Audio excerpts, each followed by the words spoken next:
Hello, and thank you for standing by. My name is Tiffany, and I will be your conference operator today.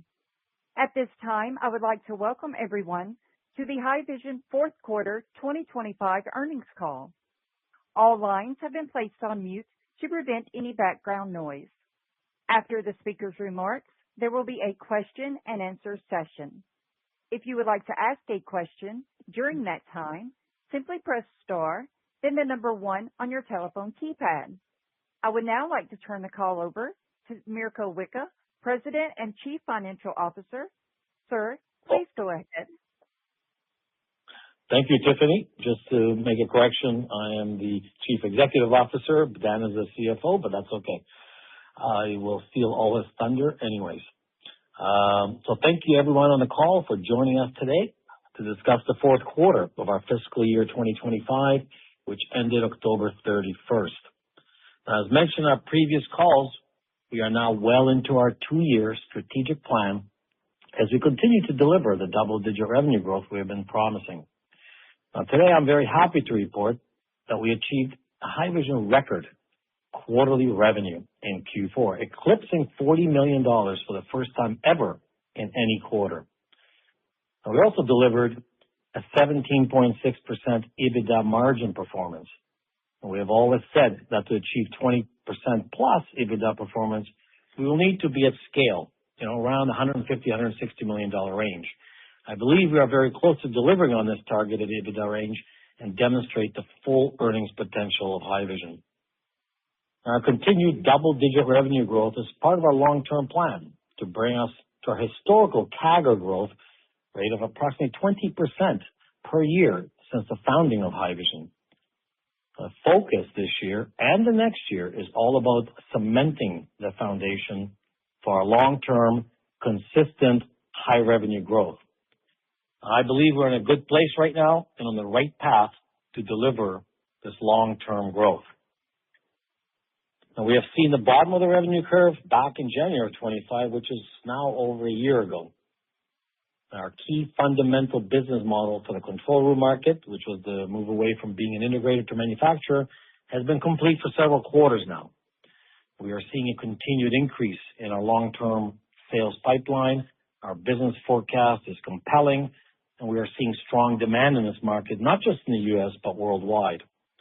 As also mentioned before, we have been investing in many new product development initiatives and introductions throughout 2025, and some which are yet to be announced. But, back in May, if you remember, we launched the exciting next-generation AI-based hardware tactical edge processor for the defense, military, and ISR markets called the Kraken X1 or the KX1. It has been extremely well received as it delivers incredible computing performance for AI-enabled encoding in real time, utilizing the latest NVIDIA chip technology. It's already creating lots of excitement within the ISR and defense community. We have also successfully showcased our next-generation transmitter platform called the Falcon X2 at the NAB show back in April, and are now shipping the product in volume. Now, the early demand is already outstripping our initially planned production, and we are increasing inventory supply chain significantly to handle the strong demand. In fact, the Falcon has been the most successful product launch in the history of the company, and the product is performing very well in the field. Customers are embracing our innovations on 5G networks and more efficient MIMO antennas, especially in our European markets. The compact Falcon transmitter is changing the ballgame for single camera contribution in the market and upping the standard for quality. Now, speaking of ballgames, while we have been introducing the transmitter product line into our traditional Makito customers, we are by no means taking the focus off the very important fixed contribution part of our business. I'm very pleased to announce here today that Haivision has been selected as the official video encoder of Minor League Baseball. As a technology partner of Minor League Baseball, Makito will be playing a key role in contribution from minor league stadiums and the delivery of over 8,000 games for streaming and TV. Now, this partnership represents a major vote of confidence in Haivision from a globally recognized brand, expands our reach into the world of baseball across North America. Our reputation, driven by leadership across globally recognized brands like the SRT protocol and Makito platform, now joined by Falcon, continues to strengthen in industry and open amazing doors for Haivision. Now, strategically, the company is landing landmark defense contracts, installing large multinational operational control room deployments, demonstrating clear leadership in private 5G networking, and gaining industry recognition for our technology leadership. All these efforts are already bearing fruit, as seen from our Q3 and now Q4 results, and will continue throughout our fiscal 26 and beyond. Now, let me try to be more clear and direct on why we are so bullish on our business for the foreseeable future, meaning at least the next 3 to 5 plus years.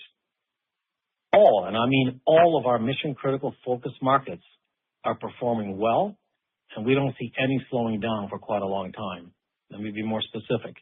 Our mission business, which represents 2/3 of our revenue, we only see increased spending and growth for the next 5-10 years within every defense, military, and government in the world. This is not stopping, and Haivision is an important and trusted vendor providing solutions for this industry. Border security is only getting more attention, and it's not going to stop, given what we see in the world today. Our products are the gold standard deployed globally in defense, military, ISR, and security operations. This is a market that will continue to grow for a long time, one that Haivision is also very strong in. Police forces and emergency response teams everywhere need more reliable and secure platforms more than ever. Global unrest is unfortunately not slowing down, and public safety is a massive future growth market. This is another big focus for Haivision technology, and one that we're very successful in. In the control room market, enterprises, banks, utilities, military, governments are all in desperate need to install and implement sophisticated, powerful, and secure monitoring systems to protect their assets, their people, their facilities, and the ever-increasing levels of global cybersecurity threats. The need for centralized, real-time, secure video operational rooms is simply going to keep increasing for many years to come. It's not slowing down. This is another area where Haivision is positioned to be a global leader. Now, in our broadcast vertical, which represents about 1/3 of our revenue, Haivision focuses actually on the most coolest and exciting part, the live sports events and live news. Now, these are the most exciting but fastest growing areas within the large broadcast vertical. These are the areas that are responsible for all the money, advertising, and it's only increasing and not slowing down. So Haivision is well positioned as a leader in both the wired and wireless 5G space, providing the lowest latency, highest quality, most reliable, and most secure video technology on the planet. This is what Haivision stands for, and this is what customers need and are asking for. The strong reputation and success of the Makito and SRT, combined with the new private 5G Falcon, provides a significant competitive advantage for Haivision for the foreseeable future. Thus, all our markets are bullish with no signs of slowing down anytime soon. Now, this is why we are confident on our long-term potential and see double-digit revenue growth for years to come. I couldn't be happier with our record Q4 revenue performance, and I would like to reiterate our continued focus and attention on revenue growth and higher profitability. And in closing, I would just like to strongly reconfirm our fiscal 2026 guidance, which Dan will be able to discuss later, of delivering $150 million plus in revenue in 2026. Our plan is to maintain pretty much a flat OPEX over 2025 while delivering double-digit revenue growth, meaning and resulting in a 50% plus increase to our overall EBITDA over 25, as our cost structure and gross margins are well in control. So double-digit EBITDA and double-digit revenue growth is what we expect for 2026 and well beyond. This is what we've been working hard towards the past 18 to 24 months, and we see this year as a significant inflection point for Haivision. Dan, please continue with the detailed financials. Thank you, Mirko. Good evening, everyone, and thank you for joining us today. On our last call, I suggested that we are beginning to see the sales momentum reflected in our financial results. This quarter, we have solidified that position with our second consecutive quarter of double-digit revenue growth and very sound adjusted EBITDA margins. By all measures, our fourth quarter performance was compelling. Let's begin with the top line. Fourth quarter fiscal 2025 revenues were $40.2 million. That's up 33.3% or $10 million over last year. For the full fiscal year, revenue was $137.6 million. That exceeded the prior year by 6.2% or $8.1 million. We made up a lot of ground from the weak first quarter and the relative flattish second quarter. Both Q3 and Q4 significantly exceeded prior year revenue levels. Exchange rates, which helped us in the first and second quarter by about 4%, normalized in the third and the fourth quarter, and their impact was half of that of the first half. Thus, we're talking about solid organic growth in the second half of the year. Our year-over-year growth is even more impressive as revenue from our control room solutions, excluding third-party components, are soundly surpassing last year's levels, which included those components. Control room sales for the year increased by over 35%, whereas sales of third-party components declined by another 20%. Remember, the Navy contract is a legacy systems integration model and will continue to include third-party components. And given the nature of the business overall, we will not be able to avoid third-party components entirely. Our recurring revenue from maintenance, support contracts, and cloud services continues to grow year over year. In our fourth quarter, recurring revenues were $7.3 million. That's up 8.6% year over year. For the full fiscal year, recurring revenues were $28.9 million and an increase of 10.2%, a rate higher than our full fiscal year revenue. Recurring revenues now represent about 21% of full year revenue, and an even more impressive outcome considering the tremendous growth in product revenue we saw in fourth quarter. We expect to continue to see sound year-over-year growth in recurring revenue as total revenues continue to build. Recurring revenue is not only sticky, but provides stability. And combining recurring revenue with programmatic revenue, which includes multi-year deliveries, gives us really good visibility to overall fiscal year revenue. Gross margins in our fourth quarter were 73%, consistent with the prior year. Now, gross margins are impacted by the overall magnitude of sales, which enable us to leverage the fixed component of cost of sales like production labor, fixed technology licenses, and reserve costs. And on the side, we typically see higher gross margins in our fourth quarter, which is commensurate with the U.S. government year-end, and typically is the largest quarter in any given fiscal year. Now, gross margins are also impacted by the timing of deliveries under our U.S. Navy contract, as that Navy contract is a legacy systems integration contract, including certain third-party components. We also are impacted by seasonality in the mix of product shipped and software-only or virtual machine deployments, which have higher than average gross margins. On a year-to-date basis, margins were 72.5%, in line with our long-term expected average and only slightly below last year's rate of 73.1%.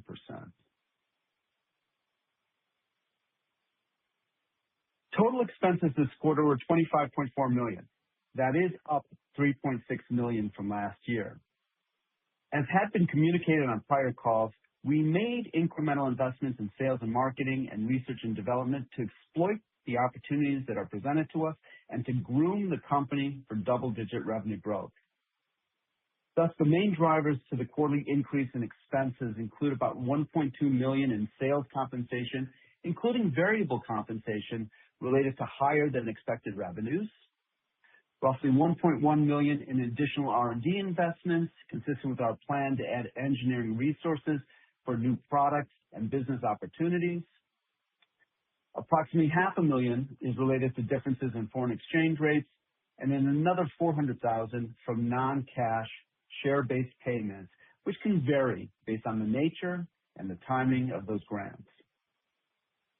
Looking forward, this August will be our 5-year anniversary of the Haivision MCS acquisition. Thus, technology purchased as part of the acquisition will be fully amortized, reducing total expenses by about $600,000 per quarter. The following April will be the 5-year anniversary of Haivision France. Thus, technology purchased as part of the acquisition will be fully amortized, reducing total expenses by another $350,000 per quarter. With the exception of the amortization expenses, which will decline, and the timing of trade shows, which can shift from quarter to quarter, the underlying expense base is becoming relatively fixed.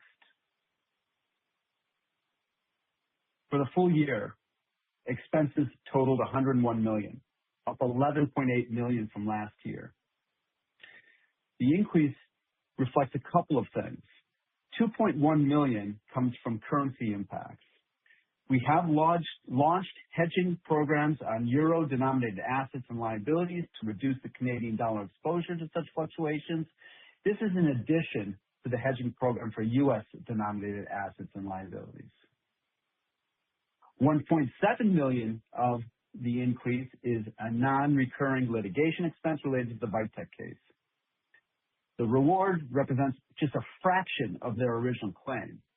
Now, Vitek has appealed the judge's ruling. Nevertheless, we've already recorded the full liability, including damages, interest, and trial costs. $1.2 million of the increase is from non-cash share-based payments, which can vary based on the nature and the timing of those grants. In some respects, these expenses, which make up $5 million in the increase when compared to prior year, are outside of our control. But the remaining increase represents investments we chose to make. Normalized for the foreign exchange implications, we spent an incremental $2.9 million in operations and support, $1 million of which is related to our cost of our internal technology staff. The rest of the increase is largely people costs to support the numerous product introductions and the U.S. Navy deal. We spent an incremental $2.4 million in sales and marketing, again, largely in people costs to facilitate our double-digit revenue growth initiatives. But you should note that variable compensation in fiscal year 2024 was not as buoyant as it was in fiscal year 2025. Thus, the year-over-year comparisons may not be completely fair. Variable compensation to the sales organization represented in and of itself about $1 million of the increase. We also spent $1.9 million in research and development, largely in people cost and cost of materials to assist in product realization. Now, as you've heard in past calls, these investments have resulted in some new products in 2025 and will secure the timely availability of new products in fiscal 2026 as well. So higher revenue in our fourth quarter contributed to an incremental $7.3 million of gross profit. And with expenses up only by 3.7, our operating profit was $3.9 million, exceeding last year by $3.6 million. And for the full fiscal year, the $8.1 million in incremental revenue resulted in incremental gross profit of $5.1 million. Thus, for the reasons outlined earlier, our total expenses rose by $11.8 million, and our operating profit of $5.5 million. Our operating loss for the year was $1.2 million compared to an operating profit of $5.5 million, which is a swing of $6.7 million. But as most of you know, we really focus on adjusted EBITDA as it gives us a clearer view of our performance by stripping out the non-cash, the non-recurring items like depreciation, amortization, share-based payments, and the cost of legal settlements. So for Q4, our adjusted EBITDA was $7.1 million compared to only $2.9 million last year. That's an increase of $4.1 million, or an impressive 140%. The adjusted EBITDA margin was 17.6%. Let me emphasize this point. Our adjusted EBITDA margin of 17.6% is very close to our long-term expectation of 20%. For the full fiscal year, adjusted EBITDA was $12.8 million compared to $17.3 million last year. We did make incremental investments, as we've disclosed in previous phone calls, to exploit the opportunities and to prepare the business for growth in 2026 and beyond. We ended Q4 with $17.2 million in cash. That's an increase of $6.3 million from the end of last quarter.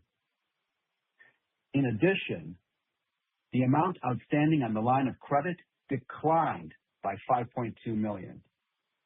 Thus, the net increase in cash in the quarter was an impressive $11.6 million. The financial statements as presented don't show much of the increase in cash because we also purchased 4.9 million in shares for cancellation. We have been paying cash-based taxes of 1.5 million, and we have repaid loans for another 300,000. On that matter, I just want to remind everyone, in fiscal 2025, we actually purchased about 1 million shares for cancellation for an investment of 4.4 million. Over the last 2 NCIB programs, we purchased about 1.8 million shares for cancellation at a total investment of 8.1 million. Our credit facility remains strong at $35 million, with only $2.7 million outstanding at year-end, with room to expand if strategic opportunities arise. Total assets at year-end were $145 million. That's an increase of $3.7 million from the end of fiscal year 2024. The increase in assets is largely related to the $5.6 million increase in receivables, which is based on revenues, and $3.1 million increase in deferred income taxes. Now, these were offset by the decrease in the value of goodwill and intangibles, largely the result of ongoing amortization, and a decrease in the value of inventories. Just a note about inventories for a second. Yes, inventories decreased $1.6 million this year, but I'm also happy to say that inventories declined by $8.1 million since peaking in the second quarter of 2023. Total liabilities at quarter end were $47.5 million. That's an increase of $2.9 million. Now, that increase is largely the result of an increase in payables by $3.2 million.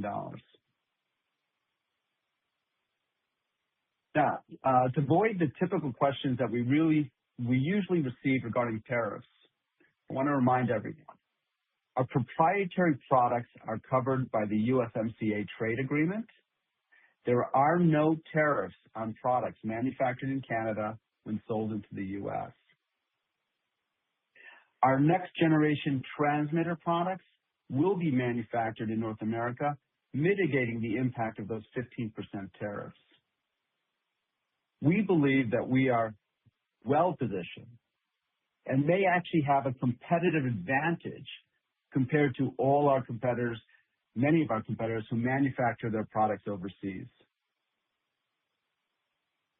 Now, in terms of projections, as Mirko kind of alluded to, we are still buoyant about fiscal 2026, and we anticipate overall revenues to be higher than $150 million for the fiscal year.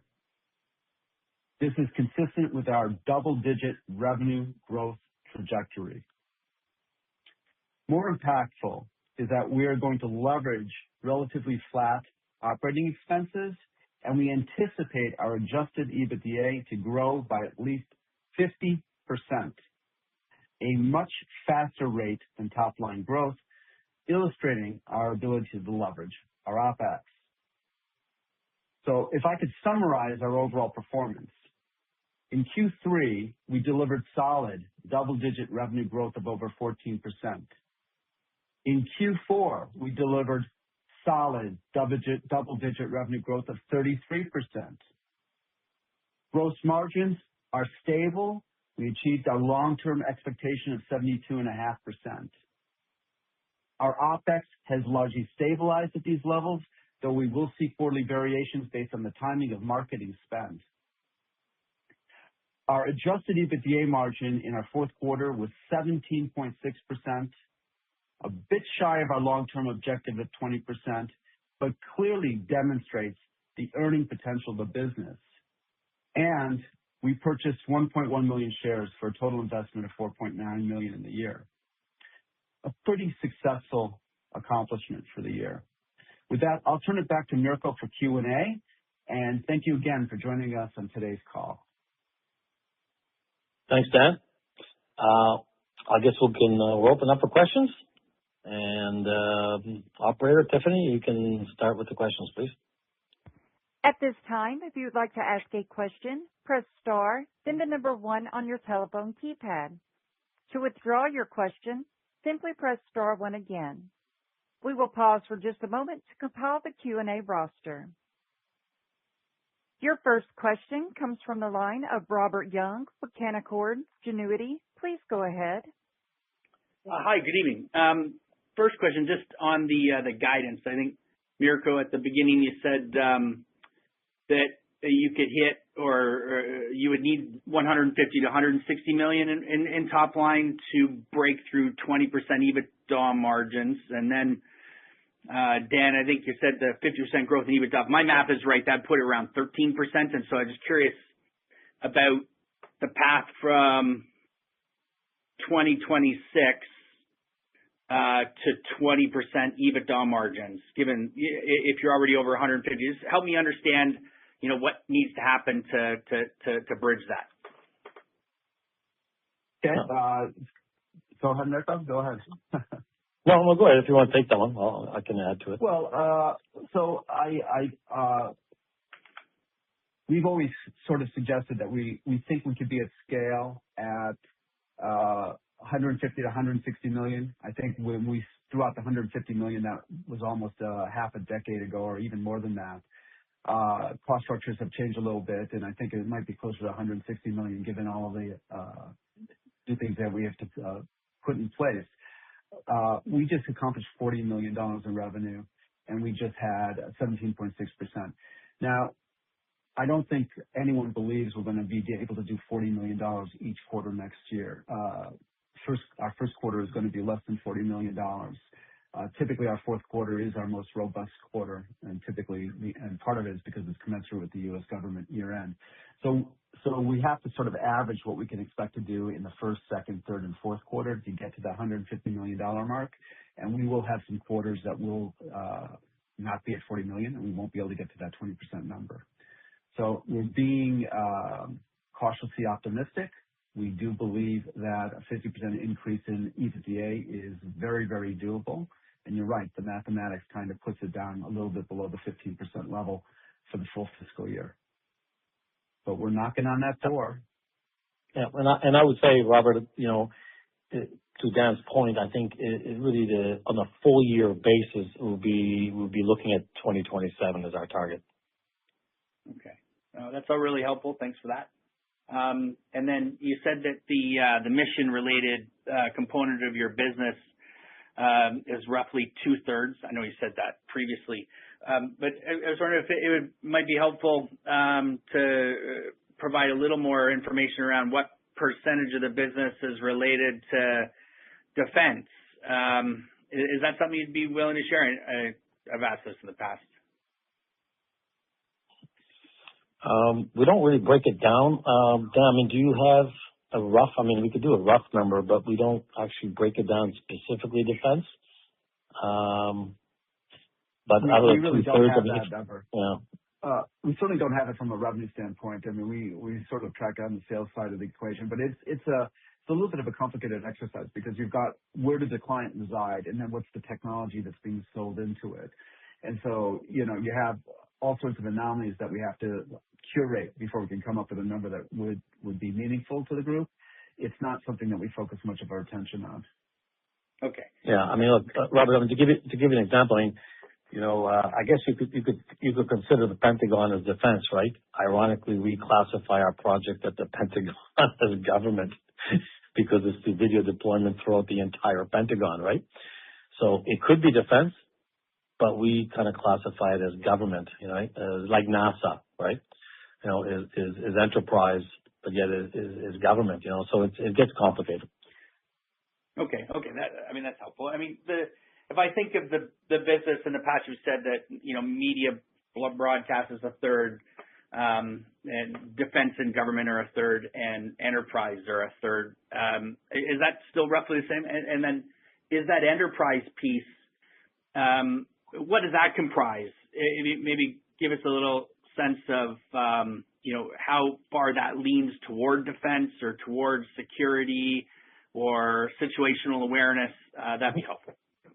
Well, good question. I mean, I think if you use a third, we're probably, depending on what quarter, we're plus or minus a couple points. So it's probably a good generic, comment to say like pure defense, probably which includes like ISR, but ISR could also be public safety, right? So, but if you look real defense oriented applications, maybe a third. Enterprise, which is government, which would be like a Pentagon, would be like for example NASA, but also is Citibank, J.P. Morgan, banking sectors, which would include control room, right? For that environment, that's about a third, and then a third for the broadcast.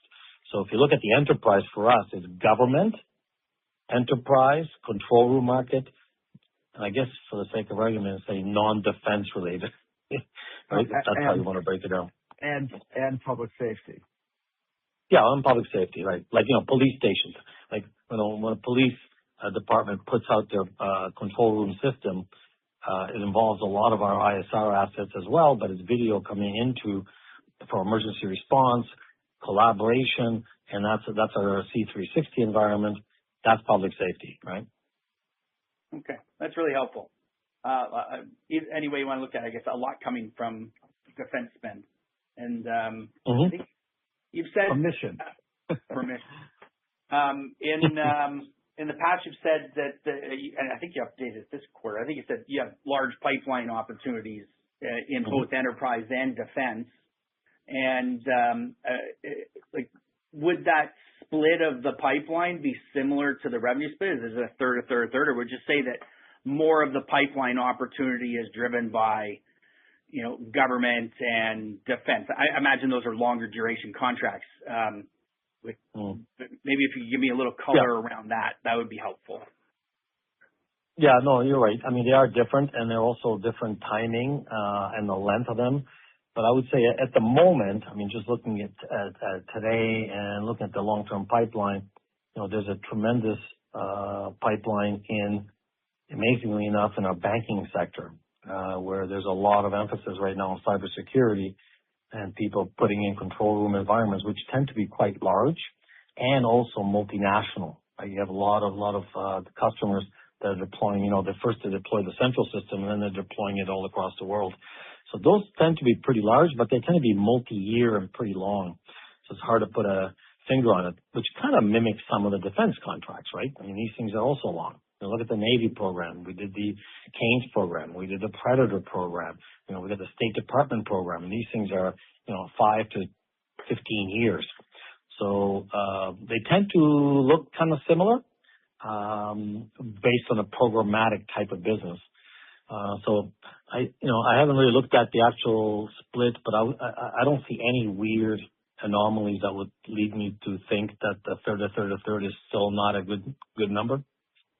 Okay. And then you said that you see good momentum in those markets over the next 3 to 5 years. I'm not trying to put words in your mouth, but I think it was isolated around government and defense. If that's the case, it could be confirmed. But does that mean that you have very high confidence and visibility on the size of these contracts, or are you just looking at the level of demand when you make that that outlook?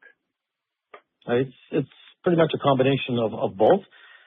There's a tremendous amount of interest, activity, POCs, people getting very, very hot and interested, and plus also some pretty significantly large contracts. So it's a combination of both. I mean, I've never seen such a level of activity in the market ever, and I think it's purely because of the chaos going around the world, instability in the world, geopolitical tensions. I mean, everything that, from border security to police enforcement to government security to defense to, NATO being forced to increase their budget significantly. We're just seeing it everywhere. So and I don't see it stopping. I mean, I think this is just the beginning. I don't see an end to it. So I think, I know 10 years is a long ways, but I think 3 to 5 years is easy to say. There's no stopping this. Okay. A couple more questions. Can I keep going? Yeah, sure. Okay. You said that you had seen a higher level of demand from the 5G contribution, the AVIwest business. I could take that in one of a couple ways. Either maybe you were conservative on your build or conservative on your expectation of demand, or demand truly is just way beyond what you were expecting. Maybe if you could dig deeper into that on, what the drivers are there, what's causing that, why is it that your product is, seeing such good uptake, et cetera? Great question. We do build usually pretty accurate forecasting. We've done a lot of product introductions over our lifetime. We did build which we thought was a pretty robust forecast for the launch. We were obviously pleasantly surprised that the product has received much more rigorous attention due to what I believe is really the bubble that's coming up, which is a private 5G networking. And I think as we demonstrated back in, the Paris Olympics, we've been doing a lot of tests, and we've been testing this technology with some other advanced pieces with our Pro 420 and Pro series before the launch of Falcon. So we made sure that we actually checked out the latest, antenna technology. I mean, we are at the forefront of the private 5G networking. So we made sure that we built everything into the Falcon at the beginning. Usually when you have products, you add functionality, you test the market, you add more. We came up very strong with absolutely slapping this market sideways. And, with the MIMO antenna and technology, with all of those features and functionalities that private 5G people are requiring and need, it just hit the sweet spot. And I tell you, it's been an amazing, pleasant surprise. We have no problem scaling, by the way. So it's like we can scale this thing to ever. But I think people appreciate the compactness, the robustness, the size, the powerful capability in the private 5G MIMO technology. And by the way, this is the beginning. This is the beginning of the family, which we're about to launch the next member of that family later this year, and it's going to continue into the next 18 months. So we are replacing the entire fleet. So I think people are buying into the vision, the strategy, the product family, the software with the Hub 360, that is the control system. Our ecosystem is really taking off. People love that. And by the way, it fully connects seamlessly within the SRT, SST, and Makita world. So when you look at the whole fixed contribution, wireless contribution, 5G networking, we're the only vendor right now. We're the only vendor that can do both at the bleeding edge. So I think it's the perfect storm. Right? We're very excited about the Falcon. Okay. Last question. Just try to gauge your exposure to the space secular trend. I know you've noted NASA and SpaceX as customers. I think most of it was tracking from the ground with cameras and at launch. And just curious, give us a sense if there's a broader opportunity in space, and then I'll get off the line. Okay. No, absolutely. I mean, we've been very, very focused on space. It's a huge opportunity for us. I mean, that we have, all of the top players. I mean, SpaceX is a major client. Blue Origin's a major client. NASA's one of our biggest clients, and all of the security agencies. So no, we are a very, very large player in the space community. And by the way, there's a lot of money being flowed into space in the future. So yeah, we're focused on it. We're very excited about it. In fact, we're even developing new technologies that we'll be announcing later this year, which will be the video distribution next generation technology for people like NASA and others. So yeah, very excited about space. Thanks, gentlemen. Congrats on the top line. Before we go on to the next question, I just want to sort of answer a couple of questions a little bit more specifically. Obviously, I've been tracking revenue sources forever from the origin of the company here, and I can tell you in the last 10 years, last decade, this third, give or take 2 or 3 points, has been consistent for a very, very long period of time. Which is, I was actually surprised when I saw that when I went back to look at the numbers. It's been consistent for quite a bit of time. And I want to talk a little bit about our forecasting methodology, because we talk about pipelines, we talk about visibility and what have you, and we talk a little bit about having a sophisticated forecasting methodology. It is true. We don't have forecasts that say things like, we think that this customer is going to buy $100,000 worth of product. What we have is a pipeline where this person, this customer is going to be buying $94,532 of product. And what that means is not only have we spec'd out the components that they're going to be buying, but we've already had discussions about price, which means our pipelines are a lot more robust than what you would think in a typical forecast. We rely on those forecasts for our production schedules. We rely on those things for our revenue recognition, and everyone is trained to treat those things well. There is no betting on the come, and there's no pipeline opportunity that exists that hasn't had some discussion with the customer around it.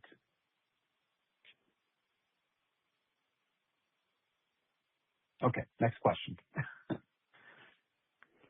Your next question comes from the line of Ruken Dugal with Chandern LP. Please go ahead. Hi, thank you for taking my question. Dan, Mirko, when I look at your valuation relative to peers in the sector, there appears to be a meaningful discount despite the company's growth trajectory, leading gross margins, and improving operating performance. Your commentary also suggests that cash generation this coming year will increase.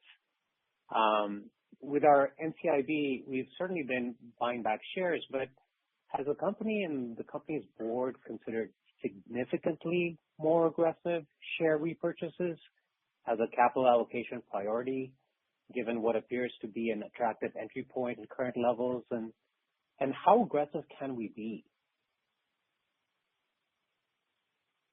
Well, the answer to the question is that we do raise the issue with our board periodically, as recently as today, as a matter of fact, and they've asked us to put together a more specific program about it and discuss it at the next meeting. I think they are receptive to the idea of us being a little bit more aggressive. We do intend to renew our NCIB for 2026 and beyond. And we're hopeful that we can continue buying back shares as aggressively as possible. I think that there is more receptivity to it, but we're still a relatively small company. And even though we have $17 million in the bank and we have access to a line of credit, there is a bit of a conservative bent to our board at this point. Got it. Thank you. Your next question comes from the line of Don Angelo Volpe with Beacon Securities Ltd. Please go ahead. Hey, good afternoon, guys. Thanks for taking my question and congratulations on the strong quarter. Just in your prepared remarks, you discussed the Falcon X2. It's now shipping in volume and demand starting to outstrip production. Just wondering if you guys can discuss how quickly you expect to ramp up to meet this high demand. Is that achievable in Q1, or would this be a long-standing approach through 2026? Well, Q1 is got 2 weeks left, so we're pretty much committed to what we're going to ship by the end of January. But yeah, no, we're ramping up we have no concerns for Q2, Q3, Q4. So production is already prepped. We're going to high volumes, so we should be able to cover any excess starting as early as February. So not a concern. Okay, great. And then just looking at for Q4, the 33% year-over-year revenue growth, just wondering if you can break down some of the dynamics you were seeing across both the broadcast versus the mission segment. And I'm just curious if there was any pull forward demand before the end of the year, or if we can kind of continue to anticipate momentum to continue. When you say pull forward, sorry, what do you mean pull forward from Q4 to Q1, or are you saying? Did we steal from Q1 to make Q4 numbers? Okay. Sorry. No, definitely not. No, but okay, go ahead. Dan, you want to handle that? Well, I think that was one of the reasons why Mirko and I both felt fairly compelled to suggest that 150 million plus for 2026 is still in the offering. I didn't want anyone to get the impression that we've moved revenue from the first quarter into the fourth quarter. That didn't happen. In fact, we left the quarter with backlog, which is a great place for us to be. Okay, great. I'll hop back in the queue. That concludes our question and answer session. I will now turn the call back over to Mirko Wicha for closing remarks. Okay. Thank you, Tiffany. Thanks, everybody. Look, in closing, I just want to say we're committed, as always, to maximizing the long-term value for all our shareholders. We're confident in our ability to execute on our strategic revenue growth plan and deliver solid growth for the future as promised. I just want to thank all our shareholders and analysts on the line today for their continued support of Haivision. And I look forward to speaking with you in mid-March when we will discuss our first quarter performance results, which will close in 2 weeks from now. Thank you. Ladies and gentlemen, this concludes today's call. Thank you all for joining. You may now disconnect.